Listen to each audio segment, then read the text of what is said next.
Every fall at my house, we get these beautiful orb weaver spiders, and they weave these intricate webs all around the house. The webs look fake, like the perfect circular ones you would draw as a kid, or the ones that Charlotte weaves in Charlotte's Web.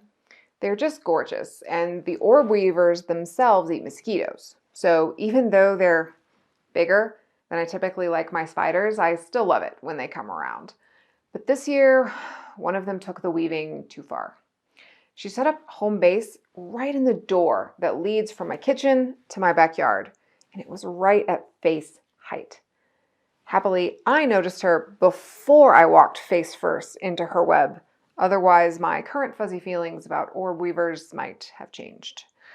I let everybody in the house know that Charlotte was blocking the exit, and we managed to avoid her for a couple of days. But as soon as the weather got sunny, I gleefully opened the door to let in a breeze, and I accidentally destroyed her web.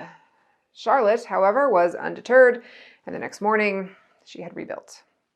This second one was not as lucky. It only lasted a few hours before my husband walked into it on his way outside. We figured this would be enough of a lesson for Charlotte, but a day later, the web was back. This time, my husband was on the alert, and he ducked under the worst of it, but he was no longer willing to sacrifice our main thoroughfare out of the house, no matter how productive it might have been for Charlotte to catch mosquitoes. He caught her in a cup, and he moved her to the big tree out in the yard. So maybe she was on to something. Maybe our kitchen doorway is the world's best place for an orb weaver to spin her web. But being right didn't really help her case. We were not on board with her plan, and she could not force it.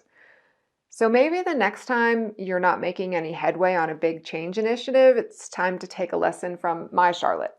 If you keep getting shut down, it might be time to ask yourself, am I being persistent or just being a pest?